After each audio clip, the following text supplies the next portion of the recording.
All right. I'm going to get a few more boxes open here. And today we have Jenny James with us. She's the director of First Lutheran Preschool in Ellicott City, Maryland, a former regional ambassador for our ambassador program. And Jenny had kind of mentioned a devotion that she had shared a while back in the Google group, and it gained a lot of attention. So I asked her if she would bring that devotion to us today. And Jenny, if there's anything else you want to share about yourself, please do. Maybe your reopening plans, or you can wait to do that a little later as well. So thank you for being here. Oh, thank you. I'm very honored to have been asked to do this. I feel like I got famous for a devotion that really wasn't mine. This was a devotion that one of my board members who I asked to kind of be in charge of the devotions for our board meeting, that was kind of our big board meeting about making the decision about whether to reopen or not. And so it was quite a blessing to have her come up with this devotion. And she actually got it from our friends at the United Methodist Church. The author is Celia Fuller, and she's a provisional deacon in the Tennessee Conference of United Methodist Church. So when I had posted it on our e-list, just kind of a summary of what I got out of it, and we had such a nice response. So Corey asked me to share it with you. So I'll go ahead and read that now. And it's all about change. There have been a lot of changes in our world lately. We have changed the way that we have church. Kids have changed the way that they have school. Adults have changed the way they go to work. Many have suddenly found themselves without work. Even routine tasks like going to the grocery store are suddenly major ordeals, filled with face masks and gloves and a general sense of dystopia. It's a lot. A few months ago, just before life as we knew it began to change, I visited the Frist Art Museum in Nashville. I wanted to see a traveling exhibit with original artwork from the acclaimed children's book, The Very Hungry Caterpillar, illustrated by Eric Carle. The exhibit was filled with frame after frame of intricate collages, not just caterpillars, but brown bears and blue horses, fireflies and hermit crabs, and a flock of rubber duckies sailing across the sea. It was beautiful and calming and wonderful. Impressively, it was all made out of tiny separate pieces that were carefully brought together from different sheets and paints to reveal the artist's vision. But let's go back to the classic, the caterpillar. When I was a child, there was one autumn when there were caterpillars everywhere. My friends and I would each adopt one as a pet at recess. We picked up the furry little creatures and pushed them on the swings until the bell rang. In retrospect, I'm sure that was awful for the caterpillar. A caterpillar lives a predictable life. They crawl, they eat, and they tolerate the whims of 8-year-olds. Life goes on. Of course, change is coming for the caterpillar. One day, they weave something called a cocoon, and they hide inside of it. We can't see what is happening while the caterpillar is in the cocoon, but God knows. God always knows what is happening. After a long time, the caterpillar comes back out, but it isn't a caterpillar anymore. It's a butterfly. Now, how did that happen? God made something new and beautiful. What a big change. We don't even call it a caterpillar anymore. We call it a butterfly. It's the same creature. But God made such a big change that it needs a different name. The world is full of change, and so is the Bible. Acts 9, 1-17 tells about a man named Saul. He changed too, rather like a caterpillar changes into a butterfly. At first, Saul was an enemy of Christ followers. He was arresting people for believing that Jesus was the Son of God. But one day, while he was traveling down the road on his way to Damascus, something amazing happened. Saul saw a bright light, and he heard the voice of Jesus. After that happened, he couldn't see. His sight was gone. Saul must have been so scared. He stayed in a house in Damascus for 3 days, not eating or drinking anything. Then one day, a man named Ananias came to see him. Ananias said, "Brother Saul, the Lord Jesus, who appeared to you on the road as you were coming here, has sent me so that you may see again and be filled with the Holy Spirit." Ananias put his hands on Saul, and suddenly Saul could see. After that, he believed that Jesus really was the Son of God. God had changed Saul's heart. It was such a big change that according to Christian tradition, people didn't call him Saul anymore. Now they called him Paul. That is generally how we remember him too, not as Saul, the enemy of Christians, but as Paul, the apostle. Saul had done a lot of mean things to the people who believed in Jesus, but now he was Paul, and Paul did wonderful things for God. He wrote letters of encouragement and guidance to fledgling churches, even while he was imprisoned. Several of these letters are now included in the New Testament, where they continue to lead people to God today. God can make amazing things happen through change. I don't know if caterpillars know what will happen when they go into the cocoon. I don't really know how they even know to weave the cocoon in the first place. Yet it happens, and God uses this sheltered time to introduce radical change in the life of the caterpillar. Where they once could only crawl, they now can fly. Can you imagine? All because they spent some time away from the world. Saul certainly didn't know that his life would be changed on the road to Damascus, but suddenly there was the voice of Jesus in his ears and the loss of sight from his eyes. Paul, too, suddenly sheltered away from the world. Acts 9, verse 11 says he stayed for 3 days in a house in Damascus, neither eating nor drinking, until God sent Ananias to lay hands on him and cause the scales to fall from his eyes. Then, like the crawling caterpillar that had turned into a flying butterfly, his whole worldview changed in an instant. As we shelter away from the world, social distancing, working from home, homeschooling kids, and sanitizing everything, I wonder if we aren't also in sort of a cocoon. It is so easy to focus on what we have lost. Perhaps we need to pause and ask ourselves, what change could God be working in our world through this mess of uncertainty? What gifts has the upheaval to our daily life already brought to us? How will we be different when we finally emerge one day? And it says to take some time today to talk to God about these things. Share your fears, your guilt, your anxiety. Ask God to reveal the gifts that God has already given you in this last month and to open your eyes to the positive change that can come from this time. So I just know that this really helped me, and I think it set the tone for our board as we were thinking about making these big decisions, that this is our time in the cocoon. And knowing that every year in the spring we would get worms or caterpillars and watch them make cocoons and then let the butterflies go, and we'd always have the pastor come and do a blessing before we let the butterflies go. And I always did wonder, what's going on inside that cocoon? And so now we're kind of living in our cocoon, waiting to be changed. So. Thank you so much, Jenny. And I really appreciate that. It's, the things that I wrote down kind of to myself that spoke to me, where do you see positive transformation happening? I think, like I said, as we got started, it's really easy to get bogged down with what is weighing on us and what things are just causing us so much stress and so much anxiety, and we carry that with us each day.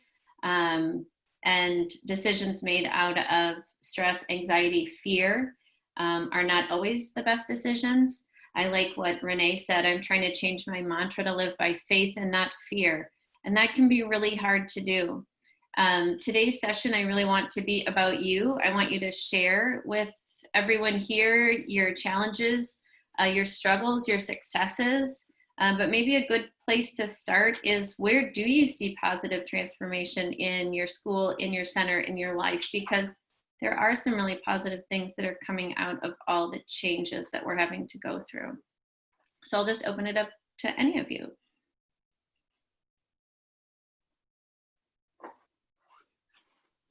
Well, one thing for me, the board decided to wait until the spring to reopen. And so we're taking some time now to just really refocus. And one of the things we were wanting to try was an outdoor school. And knowing that that's maybe safer, they're saying, you know, when you're outside, it's safer. And so I'm going to be really putting a lot of thought into that, and some training for the teachers. And it's such a different idea that we're not used to thinking about. So I think it'll take some time to get it implemented, and to even get parents on board. So I'm grateful for the time, I guess, to really thinking about doing something in a new way, and possibly better for the kids. Thank you. Does anybody else want to share? Shirley? I was just going to say, I visited a couple outside schools when I was in Europe and took lots of pictures, and I loved it. So if you want me to share anything with you, let me know. That'd be great.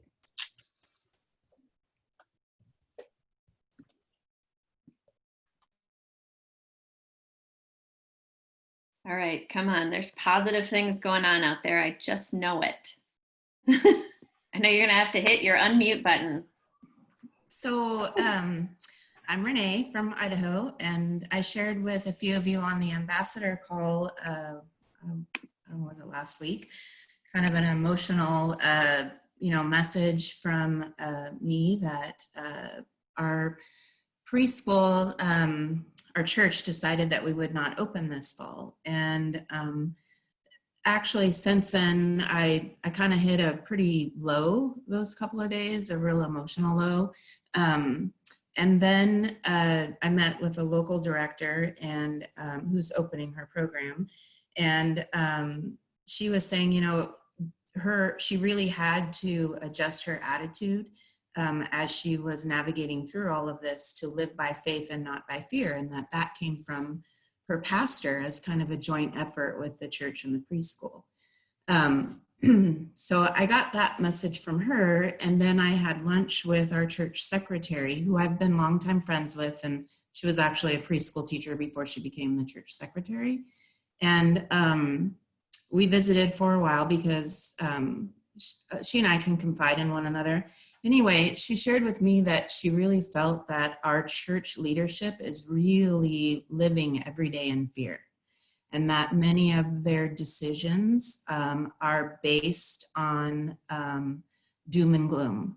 And that made me really sad. And it also gave me revelation that I can't own that, where I was kind of owning it and taking it very personally. I mean, I think we all take our preschools very personally. And so I really found some peace for myself. And I scheduled a meeting and met with my pastor Monday morning and kind of explained where my frustration was, and that moving forward, I felt we needed to bridge, because we used that term a little bit in that ambassador call, but not just bridge a relationship, but that preschool need to be invited to a place at the table for decision making, for planning, that we needed a voice. Because this decision to close and to cut back my hours came like overnight from council. And it was due to a huge miscommunication where I asked simply for permission to send a parent letter to let parents know that we're unsure, that for sure we were not opening September 1st. The council took it and as a proposal to not open at all, and then try to decide what to do with my position. So it created mass chaos for them. But after visiting with him a little bit and sharing that, I saw where he's very much in the belief that September is going to be worse than we've ever seen, and that kids going back to school. I mean, he's just negative Nelly to the full extreme. So I feel really bad for him because I think he's lost his faith in this. He's overwhelmed in making decisions. And I found some compassion for him. So my goal is to turn this around and try to embrace it, even though it'll be a financial adjustment for my family.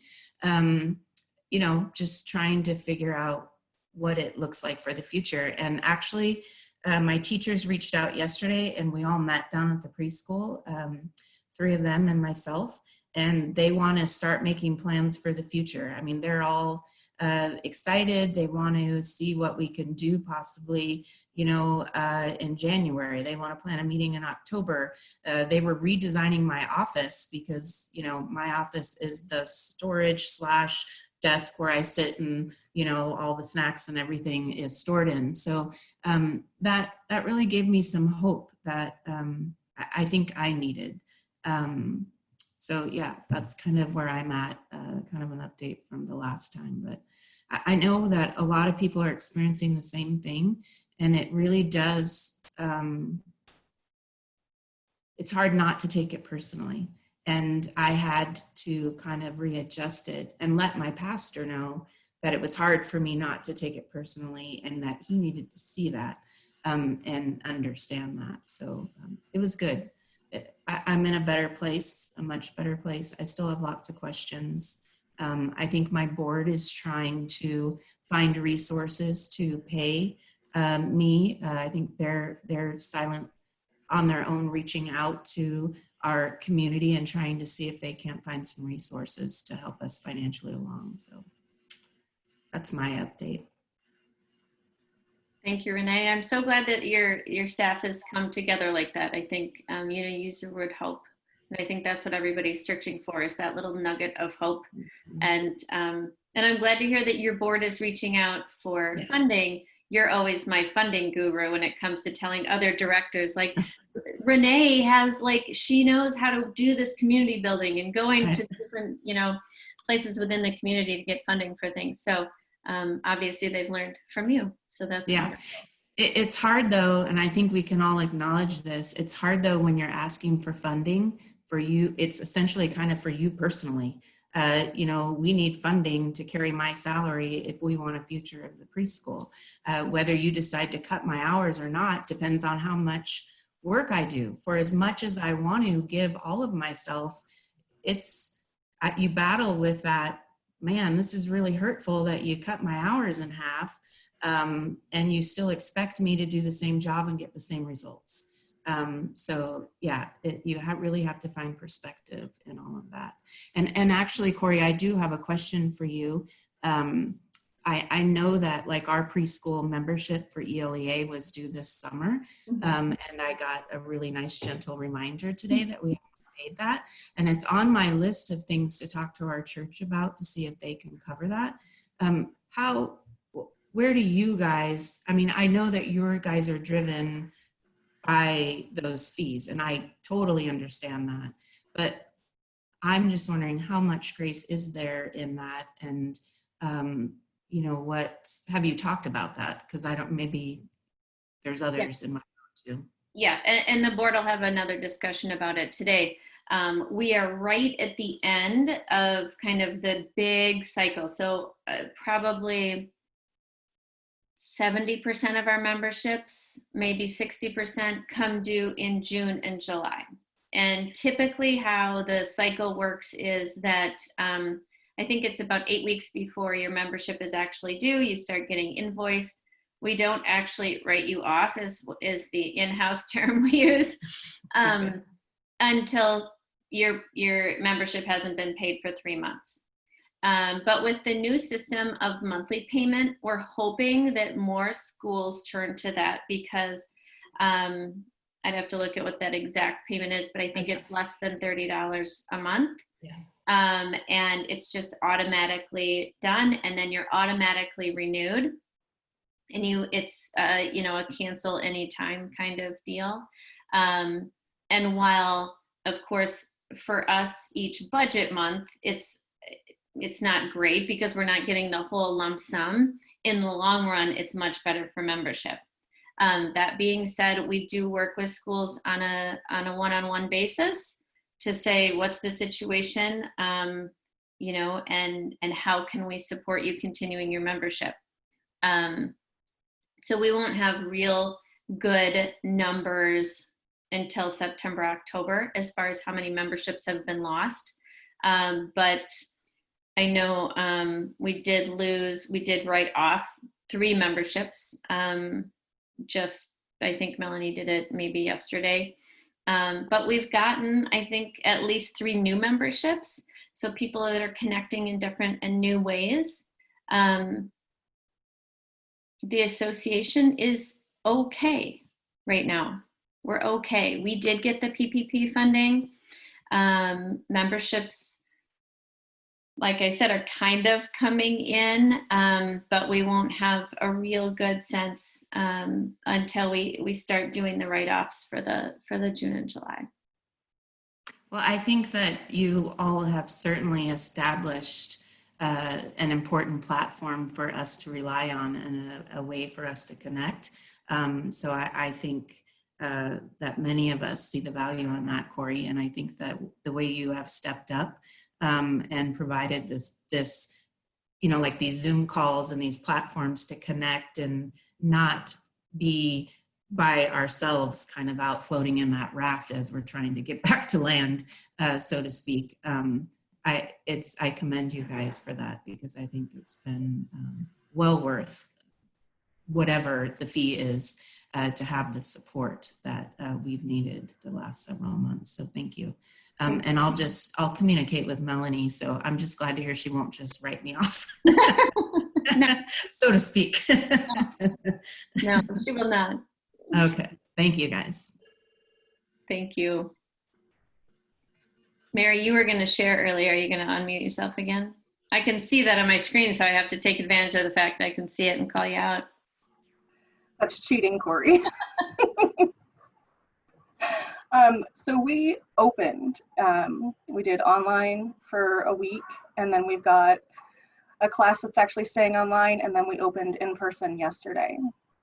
And it has been a crazy whirlwind, and I would love to do classes outside, but being that this is the hottest summer ever in Arizona, it's not happening. We're having enough trouble keeping the inside cool and air circulating enough.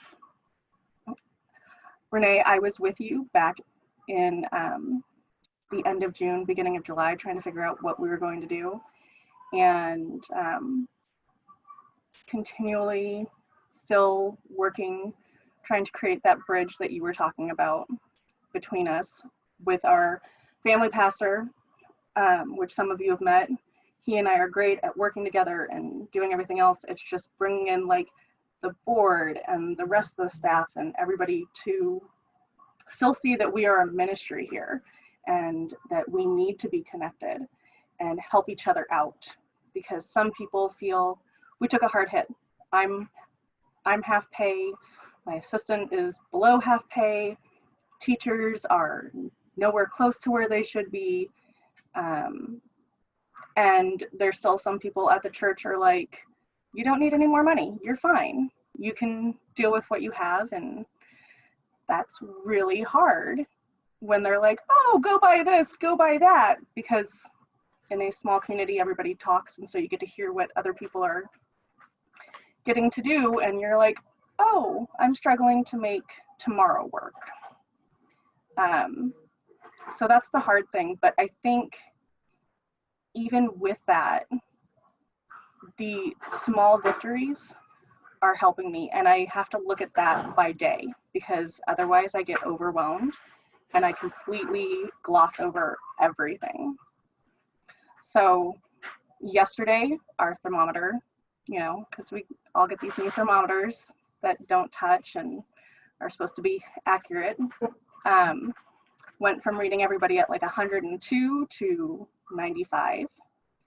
And our parents just sat there gracefully and said, we'll stand off to the side, you're doing great, and we thank you so much. And that was enough to propel me through the day. Today, I had a parent say, I can't thank you enough, because we took first day pictures for the kids. She's like, I was in tears when I realized I didn't get to do that in front of our little board. And so that's helping me through today. And this is helping me through today. It's weird. This is a very weird time. And I'm blessed to be able to be on this call. And I thank you, Corey, for making sure that my butt got here. Because it's our life is crazy in a normal world when we're in school.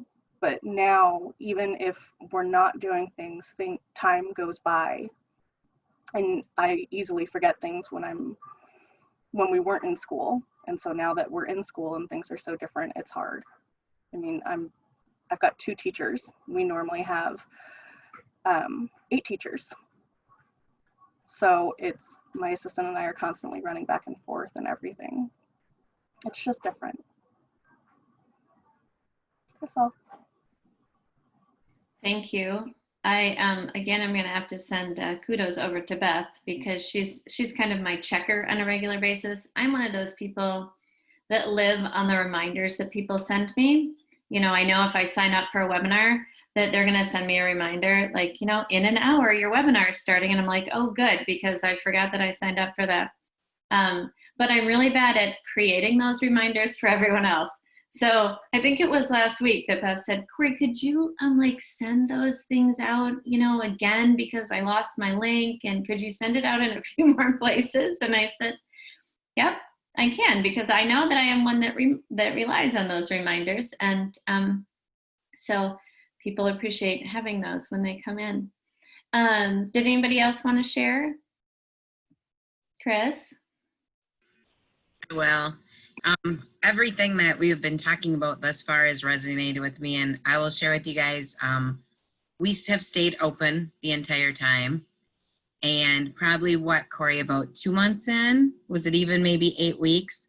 I sent Corey a desperation message. Like, I'm going to get emotional and start crying about it, because when we're talking about a cocoon, I told Corey, I said, I'm on an iceberg here. My church has closed down. My pastors have not been here since March 12th. We have been up and running the same as we were before COVID. There was a time we were only running at about 50%. We're back up to 80% at this point. All of my teachers that were furloughed are back here, except for my assistant and the dishwasher.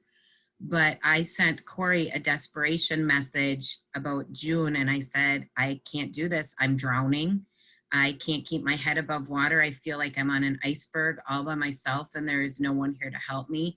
I'm turned the boiler off in the church one day. I'm killing bats in the belfry. I've literally taken on every role of the church. I'm taking the deliveries. I'm doing everything. And Corey gifted me with the most amazing human on the planet, and gave me a coach. And one of the things that I've really learned through my coaching sessions is that communication is key with your key people.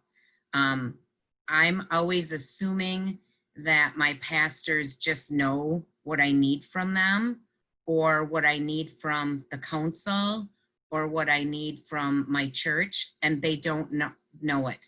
They're not living in the pandemic every moment of every day like I am. Their life is something different. They're planning outside. Our church is still not back in session. We are holding outdoor church at Green Lake Bible Camp, but as of now, no one is still in the building until at least September 13th.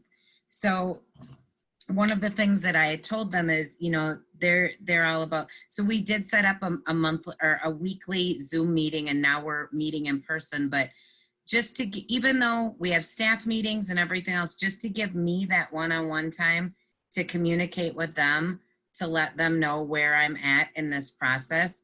Most days I feel like I'm on a roller coaster and a merry-go-round at the same time, and there's absolutely no way to get out of it.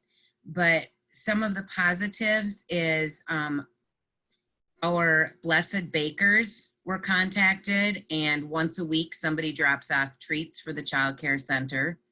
Some of the other ways that we have been participating is we have been sending cards to the nursing, to all of our residents and members that are in the nursing home. So we taped lo and behold, it was Palm Sunday and the palms were delivered and there was no church. So we made our own little Palm Sunday movie, and that was played during worship service as the children's sermon.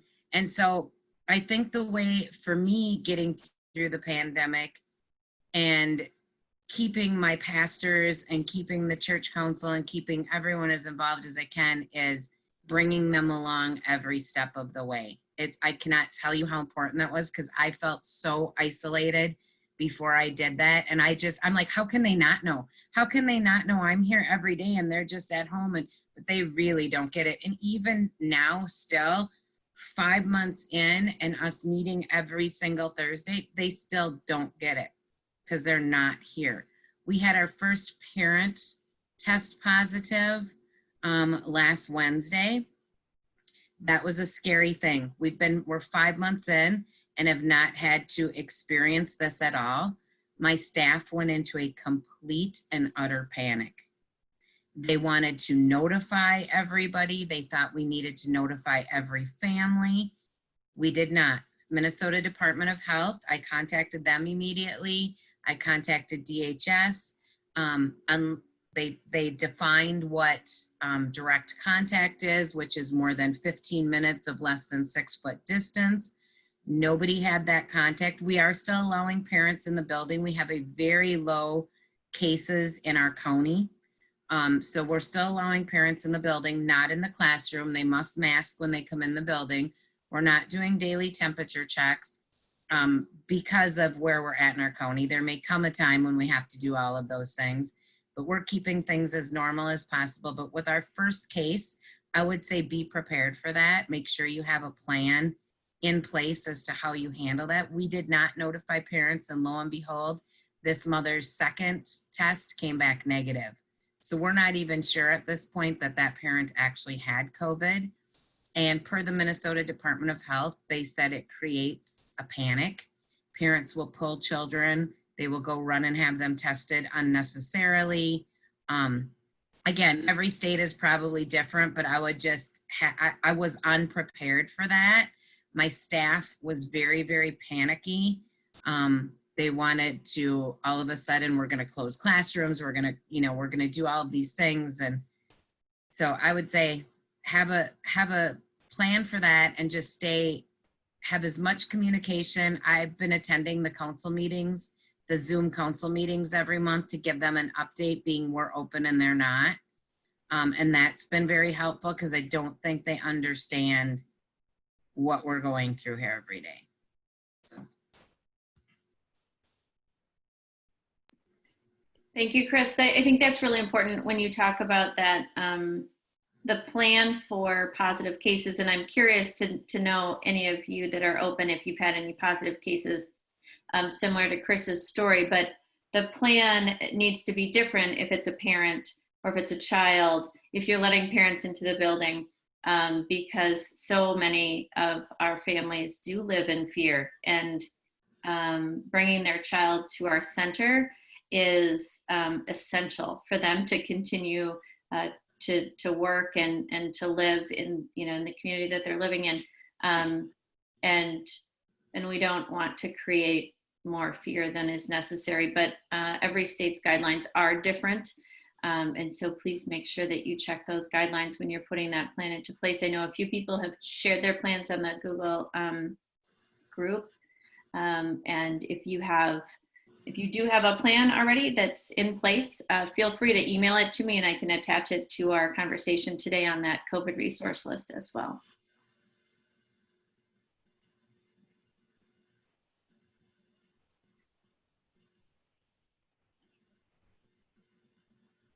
Cheryl and Catherine, I know you just joined us recently, just popped on.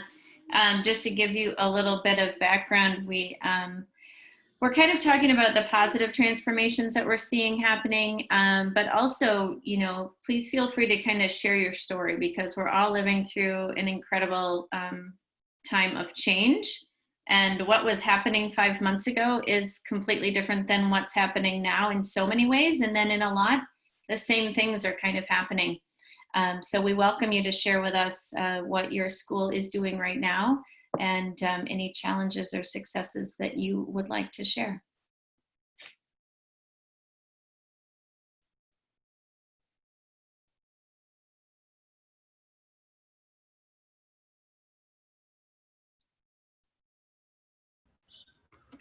Hi. Um,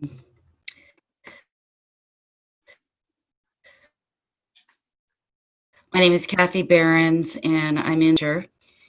And we reopened August 3rd with 11 children. And so far, so good. You know, I do have to say that we closed on Friday the 13th in March. And all of the email communication from all of you has just been essential to me being able to put my thoughts together to get to the point of reopening this school. And I've used some of the materials or created some of my own just to get everything in place. So it's only been a couple of weeks. I think what I find remarkable is how the children have adapted to this. But in California, the rules are very tight. Did I lose you? Oh. You were breaking No, up okay. a little bit, Kathy, but you're back. All right, let's try from over here. But the children showed up, you know, they were already wearing their masks, and, you know, they know how to wash their hands like a pro. You know, all their time home with their family that had been imparted on them. And I was concerned about that. I'm not doing a total social distancing, but they are wearing masks inside for as long as they can keep it on. We're not forcing it, but they're going with it, or when they're in the bathroom. But I created a block schedule, which was from this webinar that I did with Constructive Playthings. I don't know if any of you, did you freeze? You might want to go into. I can still hear you, Kathy. Oh. Frozen a little, but I can still hear you. Well, this. All right, I'm sorry. Maybe I can sit over here now. Thank you, Corinne. Oh, okay, go ahead. I'm sorry, everybody. This is internet. Okay, so the thing that was the most helpful was, in order to go along with the rules with masks and everything, was to create a block schedule. And so I section my day out into 4 blocks, so that way they show up with the masks, but as the day goes along, they wear them less and less, because we start inside and then we move to snack, then we go outside, and of course lunch, and they don't wear them at rest time. But if we're close to them, they put them on. But if they're out running around, they don't wear them. And we've created a balance to where we don't have any struggling issues with the children. For some reason, we're very fortunate to be blessed with compliant children right now. But I think it's because they're grateful to be back at their school with the teachers that they love and the children that they've missed. But I also think I have a pretty gentle group. One of you had sent out a COVID, all these areas in which you initialed an agreement. This was, and I think it was First Lutheran, but this stating everything and having them initial and sign what the situations are going to be. And they were all willing to do all of that, and they're all happy to have their kids back. I think one of the nice things is, if there's anything nice about this, is that we were able to cut back all of our items and really streamline their activities. So they're enjoying things more instead of flitting around because we had too many choices. So yeah, right now I'm just focused on how the children have been responding. I don't know if there's anything specific. I mean, we are at half enrollment, but we had some money saved for a rainy day, and we were able to get the PPP loan that brought us to this point. A few of our teachers chose to go on unemployment. And so at this point, we're going to make it until the end of the year, but at that point, we're really going to need to be able to open another class to continue on. I have a wonderful school board. They have been extraordinarily supportive. Our pastor's been supportive. We are not having services here. We're doing online services, and for some reason that's kind of going well for people. We have a very old population in our congregation. We meet when we need to about things, but we're on the same page and we support each other, and I'm fortunate that during this time that we do have that support. So I don't know if there was something, I missed the first part because I'm on Pacific time and I was thinking 1 hour. So I don't know if there's something specifically anybody wants to ask me.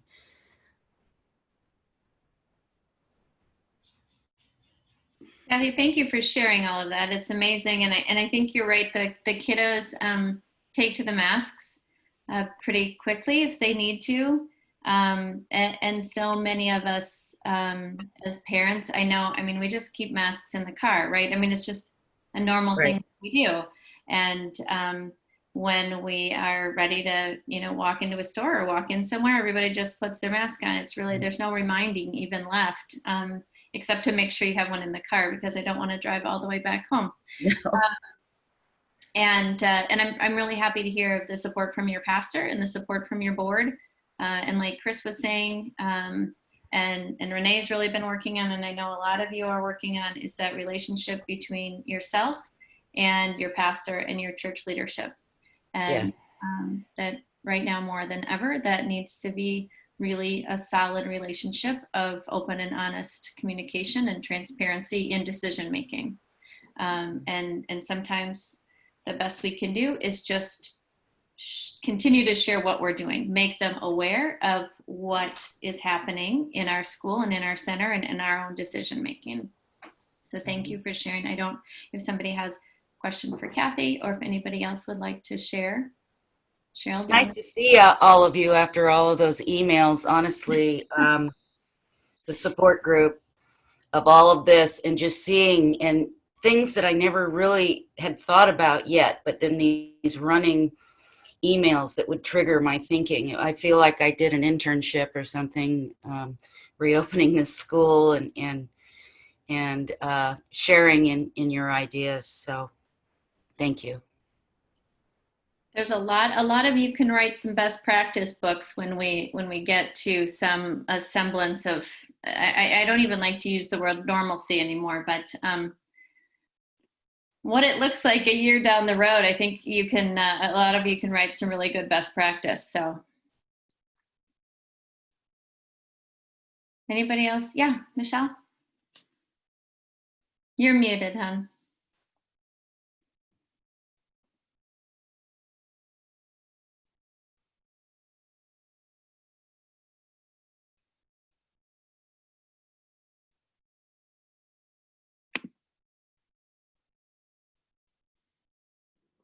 There we go. Hopefully. There. All right. Thank you. The children got me a new iPad and I'm still working on it. Our school, I don't even know where to go at this point. My school board, my council, they just keep looking at me and saying, whatever Michelle wants. It's not what Michelle wants. Michelle wants to open. We're supposed to open on September 10th. The governor last week said they could go in person or they could go all virtual now because some schools are not able to make it with the safety conditions that we need to have. The schools all around us, our town, and for 4 towns around us have all now closed down. I had a very low enrollment of 9 children going to start on September 10th, bringing back me and 1 teacher. Now those parents are calling to cancel because their other children aren't going to school, so they're going to be home with them. I was informed by the church council at the last meeting that we have enough money to keep paying me till November, and after that the school closes. So I am at my wit's end. I'm ready to call an emergency meeting and tell them to put me out. Hopefully I can collect unemployment, but we don't pay into it, so I don't even know if I can do that until January. I don't know what else to do.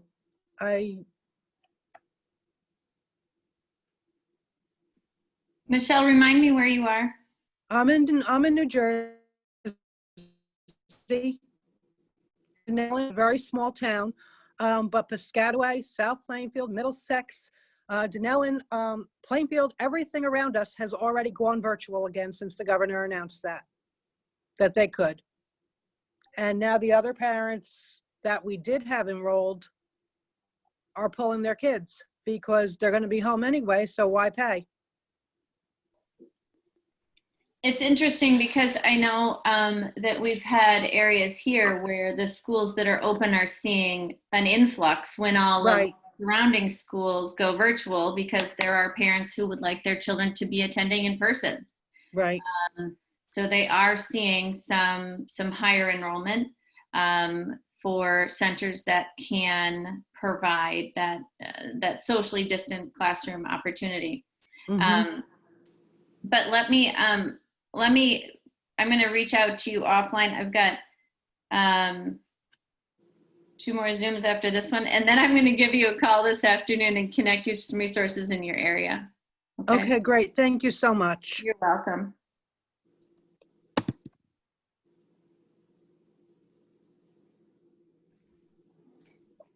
I was just going to say that, one thing I'm struggling with is just, which has been my life's work, working in early childhood, and never getting the respect that I really feel that we all deserve, and it just rears its ugly head over and over again, and not quite knowing what to do with that anger, because it is true, just anger at the whole situation.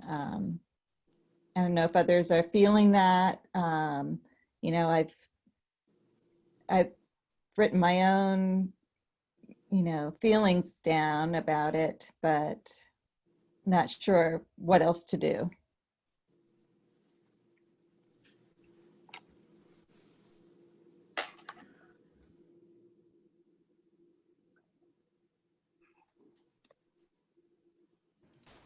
Anybody So want I completely relate with that because I was pretty angry last week after being just completely heartbroken, and my anger started to I think fester, and I just saw myself becoming so negative and so even upset with my kids who, I was just getting snappy, and I think like many of us, we haven't really had good night's sleeps since before March. Haven't slept through, the stress and anxiety of everything. And for me, I really just had to make a conscious effort for myself that it was better for me and my family I can't be angry. Because angry doesn't lead to anything productive or good. It just makes me not a very pleasant person to be around. It made me very emotional, to where I was just crying left and right. And I've just felt this fight in me. And so my solution was just to have to get in my own head and readjust it, because I think after 14 years of service to where I'm at in the relationship with the church, no one's going to give me that. You know, they're not, they don't understand what we're going through. So, you know, just in talking to like Jackie Oshner, and then the support that I've gotten from like Linda Chambers and even Sarah, I think, saw something from Ohio, and she called me she just called me. She's like, I only got a minute, but are you okay? So it's just those kinds of things I've just chosen to find some peace in. So I get it. I think that was you, Jenny, that was sharing that. And so I get it. And I think we all probably have been there or are there. And my only personal suggestion is just to really dig deep in your own soul. Because I think if you can find some peace with it, you'll see the peace that's around you even better. So that's just my 2 cents. Good luck with that, because it is hard. And, you know, an angry person is not easy to, you know, yeah, you can just really fall down that rabbit hole and get pretty deep. So yeah, I'll be praying for you. Thank you. Yeah, I mean, I think I'm just looking for a way to express and in kind of like in a group, kind of like in a statement from the ELEA or something. I don't know if it's from the ELEA, but just from all early childhood providers, this is just kind of what we're going through. And this is, there must be some things that we can change. And so I'm just wondering, what are those things? How to go about making those changes so that we build up our profession. Because we've been struggling for so many years trying to say we're important, we're important, we're important, and it just doesn't seem to stick. And I totally hear your frustration, Jenny. And we are working on a letter that will go to all of our leaders, to bishops, to pastors, to really try to convey the severity, the deepness of the hurt that a lot are feeling. And while we have, especially coming out of Ohio, really great stories of success where the state has provided large amounts of funding and their schools are opening, and they don't feel a lot of financial strain, if any, right now. We have the equal and opposite of that happening more often than not. And I think a lot of times those that really need to be here on these calls don't even have the energy to get here, because they are so burdened with so many decisions and so much frustration. That being said, a lot of it goes back to self-care, which can be really hard for a lot of us to not feel guilty taking time for ourselves and making that a priority in our day. A couple of weeks ago, we had a Schools Connect call with Pathways to Promise, and we did a lot of discussion about self-care, how important it is to you, but also how religiously are you practicing self-care, and where do the answers to those 2 questions fall in line? And I think that's a really important takeaway as well. And if you weren't on that call, you can go watch it. The video link is on the resource page, on the just homepage of the website. But it is essential for you to each take time for yourselves. And that, you know, Chris, you spoke of your journey and, you know, and then your opportunity to work with a coach. And I think that you continue to work with your coach, and making sure that we have that person in our lives that we can share those frustrations with. I know during that call about self-care, somebody talked about, you know, they've started a ritual of walking every night when they get home, and they walk with their spouse. And it's just a time to gently let the day's frustrations go. It's not necessarily a vent session, but it's a way to just release that frustration and anxiety and let the next day be a new day. And know that myself, Melanie, our board is working very hard to try to advocate and reach out to other church leaders and let them know what you're going through, let them know what they can do to support, let them know how important the relationship is with their school leaders. And we're slowly chipping away. And I wish it were a switch. I really do. And, you know, as soon as we got there and tagged that button and hit that switch, that everything was good in the world. But we'll just keep working. We really will. We will keep working and keep praying for all of you in your daily challenges, your daily struggles. And we want to celebrate all the wonderful things that are happening with our schools as well. Does anybody else? If I could say one thing, I feel the pressure since I'm the only guy on the on the call, and somewhat to Jenny, but to everyone. I do think there's a systemic issue with respect to the I was an early childhood director, and I'd go to educator events, and someone would say, "I'm the high school exec here. I'm the elementary school exec over here." When I'd say I'm the early childhood director, they go, "Oh," and go have their drink with somebody else. They didn't even want to talk to me. So I do think, Jenny, you really hit on it. Respect for the profession. And I think the other is, while I know there are some men in the profession, it is a preponderance of women. And it is still a systemic issue, I believe, that we're not giving that kind of respect that we need to. And Corey has heard me rail about this. Some assumptions of who our directors are making extra money to go on family vacation. And that's why they do it. And I come on this call and I hear the passion. I always hear the passion. No, this is what we do. It's our profession. It's not going to be a short road. And this is probably not the time people are going to want to hear the story. Got to tell it. But I do think our road is long. And I think we can do it. But we've got to tell that story. And I hope, and again, this is not news to Corey, it'll be helpful if the association can somehow figure a way to take a snapshot of here are our directors and our teachers. Here's who they are. I live in Westchester County in New York. 38% of the people who live in this county are one personal disaster away from bankruptcy. That's $500, by the way. $500 away from losing everything.